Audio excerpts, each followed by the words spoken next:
We see railroads all over the country, but have we ever stopped to think about what good they are, other than a train or two passing by and days too infrequent to even remember? Asphalt is the not so new but most popular way of getting around the country. But before that development, Jamaica was known for the rail. A cutting-edge technology in our nation's earlier years, the railroad industry has done a great deal for the development of Jamaica. Come with us as we take a step back in time while traversing the metal tracks of our country.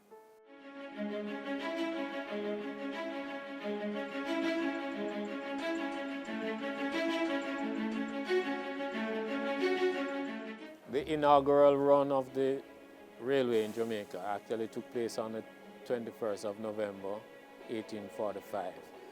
However, the competition as to whether the Jamaican rail system or the Canadian system was the first in the Western Hemisphere outside of Europe and particularly Britain would have to deal with whether when the proclamation and the order to get the railway started, if you use that as the starting date, it's actually 1842 and not 45.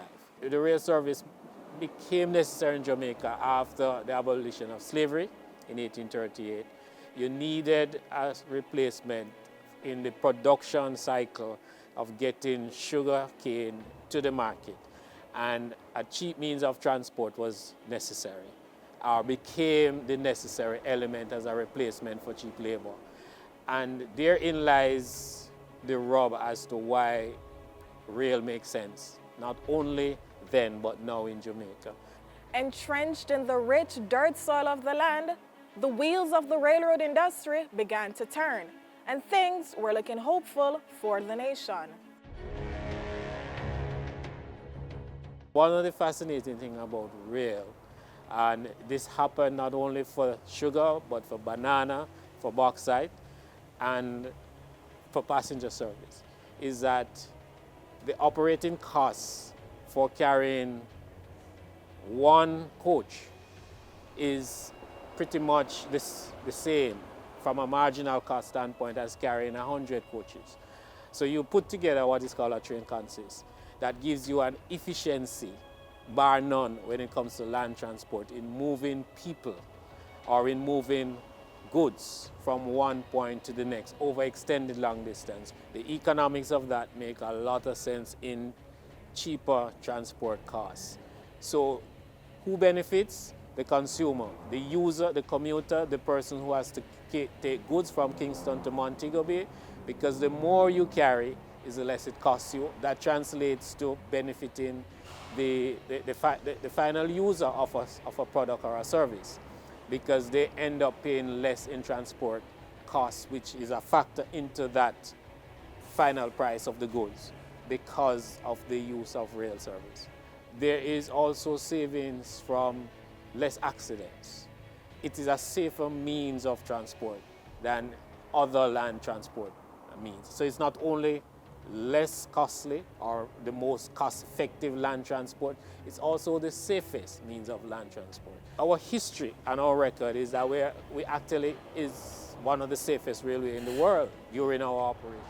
But something or things happened that shook the railroad industry as a form of public transportation. Maybe not forever, but for a period far too long to ever forget. For the wheels just stopped turning. The operation ended because the use of rail for passenger service on a national scale was not as economic as it needed to be, and without subsidy the corporation found it difficult to continue. The capital outlay for rail and the maintenance operation is significant and costly, and over time we found ourselves, the railway found ourselves not being able to properly maintain its infrastructure. Passenger rail has not been in operation since 1990, but other operations such as cargo has been in operation. April 16, 2011 witnessed the reinstatement of trains into the formal transportation system. It's a work in progress, and the 2017-2018 operational plan for the Ministry of Transport and Mining is set on revitalizing the railroad industry. According to that plan, a priority program of the ministry is the restoration of rail service, facilitating the movement of cargo and passengers, and the development of a rail-based tourism attraction tour. Revitalization plan that we have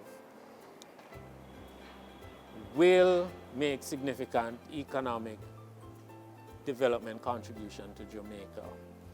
I know there are concerns about whether, like other public transport, it will have to be subsidized. No. We will operate a business model that requires no subsidy from government. We have studies that show that a link from Kingston to Montego Bay alone, nowhere else, just Kingston to Montego Bay alone, will add $100 million per annum to the GDP. That's separate and apart from the labor value added, which is another $5 to $10 million annually. All the ripple effect of the communities along the route that will be developed for tourism.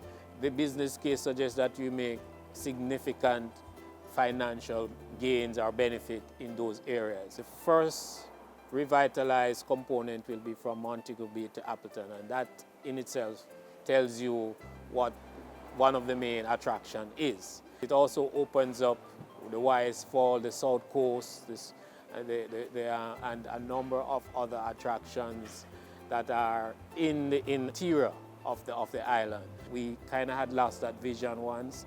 We have recognized that again, and we are therefore pushing full steam ahead to ensuring that the rail revitalization plan for Jamaica come on stream, take off, and that we'll be back on track with rail operation in the near future.